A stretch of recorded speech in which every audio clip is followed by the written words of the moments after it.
कसं वाटतंय pregnancy taste positive आल्यानंतर? लग्नाला किती वर्ष झाले होते? 9 वर्ष. 9 वर्ष झाले होते. 9 वर्ष चालू होईल. 9 वर्ष आता चालू होईल. ठीक आहे, 8 वर्ष 9 वर्ष. ओके, आता छान वाटतंय. काय काय ट्रीटमेंट घेतली होती तुम्ही याच्या आधी? आम्ही याच्या अगोदर IVF केलं फक्त फर्स्ट टाइम. म्हणजे फर्स्ट टाइमच तुम्ही IVF केला?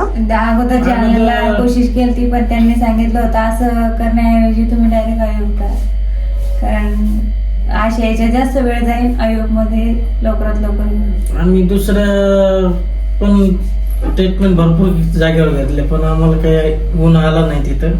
काय काय घेतलं?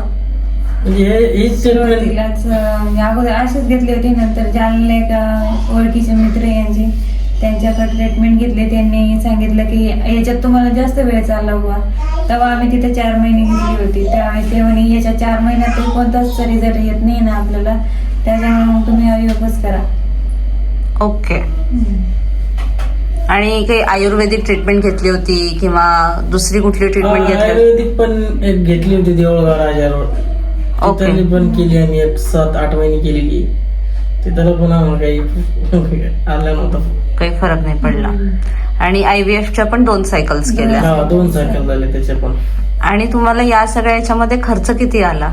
याच्यात जवळपास आम्हाला IVFला 4 लाख 4-4.5 लाख IVF मध्ये गेलेले आमचे ना.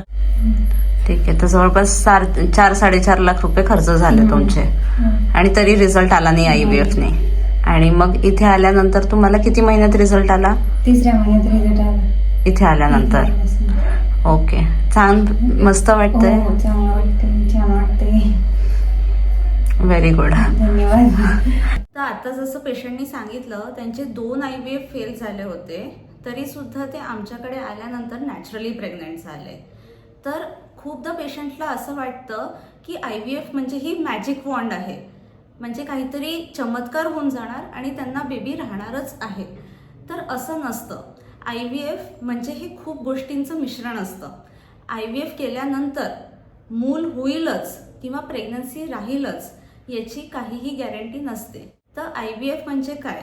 बेसिकली त्याच्यामध्ये पण अंड चांगलं असायला पाहिजे, शुक्राणू सशक्त असायला पाहिजे, तुमचा जो एम्ब्रिओ तयार होतो म्हणजे जे भ्रूण तयार होतं ते सशक्त असायला पाहिजे. आणि ते भ्रूण जेव्हा आपण तुमच्या युट्रसमध्ये टाकतो, गर्भपिशवीमध्ये टाकतो, ते तिथे जाऊन चिटकायला पाहिजे, ते तिथे जाऊन इम्प्लांट व्हायला पाहिजे. तर अशा या 4-5 गोष्टींचं मिश्रण आणि मग IVF सक्सेसफुल होतं. पण असं काहीच नाही आहे की IVF तुम्ही केलं तर खात्रीशीर तुम्ही प्रेग्नंट होणारच. पण त्याची दुसरी बाजू ही पण आहे, जेव्हा तुम्ही IVF करता तेव्हा तुम्हाला खूप साऱ्या मेडिकल प्रोसिजर्सला सामोरं जावं लागतं, खूप पैसे पण खर्च होतात. कधी कधी हॉर्मोन्स जे नॅचरली प्रोड्यूस व्हायला पाहिजे बॉडीमध्ये ते नॅचरली प्रोड्यूस होत नाही, ते कृत्रिमरित्या बाहेरून दिले जातात. तर या सगळ्या गोष्टी नॅचरल प्रेग्नन्सीमध्ये होत नाही. जेव्हा तुम्ही नॅचरली कन्सीव्ह करता तेव्हा तुमचे हॉर्मोन्स आम्ही डाएट देऊन, लाईफस्टाईल मॅनेजमेंट देऊन, योगा, एक्सरसाइज या सगळ्या गोष्टींनी, ब्रीदिंग एक्सरसाइजेस, प्राणायाम याच्याने आम्ही असे मॅनेज करतो ज्याच्याने तुमचे हॉर्मोन्स संतुलित होतात. तर जेव्हा पण आमच्याकडे असे पेशंट्स येतात ज्यांचे IVF फेल झाले आहे आणि ते आमच्याकडे येऊन नॅचरली जेव्हा प्रेग्नंट होतात तेव्हा ते खूप खुश होतात. का? कारण की ऑलरेडी IVFमध्ये त्यांना फेलियर आलेलं असतं. जेव्हा IVF ते करतात तेव्हा ते इतके इंजेक्शन घेतात, इतक्या मेडिकल प्रोसिजर्स करतात, त्यांचे खूप पैसे खर्च होऊन जातात. जसं आत्ता पेशंटनी सांगितलं त्यांचे 4.5 लाख रुपये खर्च झाले. तर असा इतका खर्च झाल्यानंतर पेशंट खूप निराश होऊन जातो जेव्हा त्यांना IVF केल्यानंतर सुद्धा रिझल्ट येत नाही, फक्त निराशाच हाती लागते. तर अशा कंडिशनमध्ये पेशंट अगदी हताश निराश होऊन आमच्याकडे येतो आणि कुठल्या तरी दुसऱ्या IVF फेलियर पेशंटनीच त्याला सांगितलेलं असतं, आमच्याकडे रेफर केलेलं असतं की आमचंही फेल झालं होतं पण मॅडमकडे जाऊन तो आम्हाला नॅचरली प्रेग्नंट आम्ही झालो. तर असे जेव्हा आमच्याकडे पेशंट्स येतात तेव्हा ते इतके हतबल असतात. आम्ही जेव्हा त्यांच्याकडे बघतो तेव्हा आम्हाला स्वतःला आतून असं वाटतं की नाही, या पेशंटला कसंही करून आम्हाला प्रेग्नन्सीचा आनंद द्यायचाच आहे, मातृत्वाचा आनंद द्यायचाच आहे प्रत्येक आईला.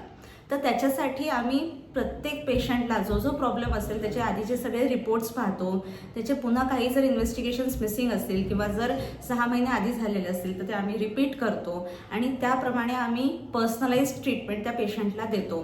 ट्रीटमेंट म्हणण्यापेक्षा आम्ही नॅचरली कन्सीव्ह करण्यासाठी खूप त्यांना टिप्स ट्रिक्स सांगतो, ज्याच्याने ते डाएट चेंजेस करून घरगुती जे काही महाराष्ट्रीयन डाएट आहे, आपण जेव्हा कधी पण व्हिडिओज बघतो काही बघतो तर त्याच्यामध्ये युजली असं अवाकाडो टोस्ट वगैरे सांगितलेलं असतं, जे की महाराष्ट्रीयन डाएट नाही आहे, इंडियन डाएट नाही आहे.